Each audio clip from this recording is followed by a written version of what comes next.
આપણે સ્ત્રી સશક્તિકરણની ઘણી બધી વાતો કરીએ છીએ. આપણા દેશની મહિલાઓ છે, ચંદ્ર પર જાય છે ને ખૂબ ઘણા એવા ક્ષેત્રો છે કે ત્યાં મહિલાઓનું ખૂબ મોટું પ્રદાન છે. તેવી જ રીતના એવી મહિલાઓની આજે વાત કરવી છે કે જે ખેતરમાં ખૂબ સારું એવું કામ કરે છે ને પુરુષ સમોવડી થઈને કામ કરે છે. આ બધી જ મહિલાઓ છે તે ખેતરમાં જે પાથરા ઉપાડવાનું હોય છે કામ કરે છે અને કહેવાય છે કે આપણે નારી શક્તિનું એક ઉત્તમ ઉદાહરણ છે. આપણે ઘણી વખત સ્ત્રી સશક્તિકરણની, નારી શક્તિની વાત કરતા હોય છે ત્યારે આપણે જે ઓફિસમાં બેસીને કામ કરે છે મહિલાઓની તો વાહવાહી કરીએ, પરંતુ આ મહિલાઓ પણ એ વાહવાહીને હકદાર છે. કારણ કે આ મહિલાઓ જે મહેનત કરે છે ને એ કદાચ એસીમાં બેસેલી મહિલાઓથી શક્ય નથી. કારણ કે આપણે જોતા હોય છે ઘણી વખત કે નાના એવા કામમાં પણ આજની મહિલા છે અમુક વખત નથી કરી શકતી, એ મહિલાઓ આ કરીને બતાવે છે.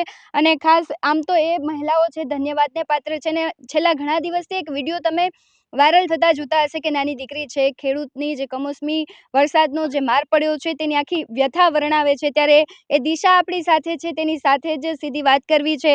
ખાસ તારો એક વિડીયો વાયરલ થઈ રહ્યો છે, શું કહીશ?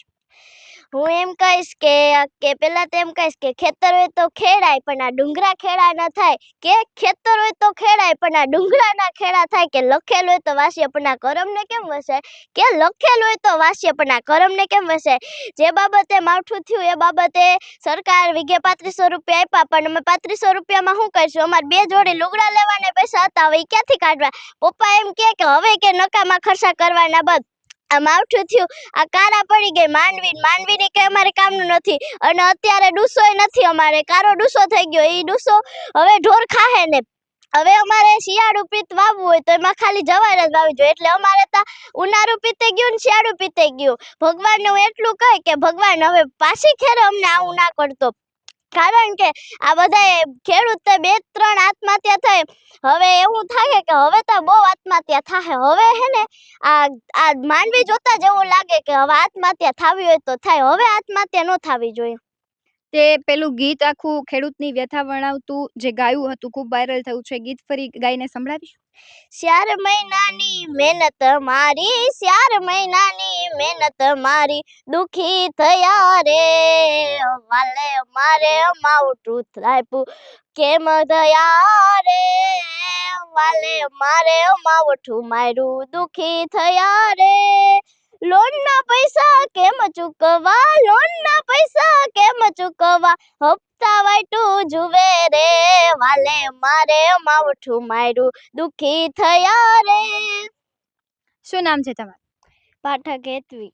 અત્યારે કમોસમી વરસાદ થયો છે ત્યારે તમે તમારા પપ્પાની હાલત જોતા હોય, શું લાગે? પછી કેવું લાગતું હોય કે આખું ખેતર છે એ વેરાન થઈ ગયું? બોલતો એવું લાગે છે કે મારા પપ્પા બહુ દુખી છે. અત્યારે એનું મોઢું જ જોતા એવું લાગે કે બહુ દુખી છે. આમાં અમારે કઈ વધ્યું નથી, હવે દુખી જ થવું પડે ને. 3500 રૂપિયા આપ્યા, 3500 રૂપિયામાં અમારે કરીએ શું લેવું? આપણે તો સરકારથી થોડા આપણે પેટ ભરાવાનું છે. આપણે તો ઓલો કાળિયો ઠાકર આવે એમાં આપણું પેટ ભરાય. કઈ વાંધો નહીં, પાછી ખેર ભગવાન સારું દઈ દે. જે પ્રમાણે દીકરીઓ છે તેનામાં એક આશા છે કે કદાચ સરકાર સહાય કરશે તો તેનાથી કશું જ નહીં થાય, પણ જો ભગવાનની દયા હોય તો કહેવાય છે કે જે અત્યારે મરણ પથારીએ જે ખેડૂત છે ક્યાંક ઊભો થઈ શકે તેવી આશા છે. VS9 ટીવી ન્યૂઝ સાથે પ્રદીપ પાઠક સાથે ભગવતી વિશાવડિયા, રાજકોટ.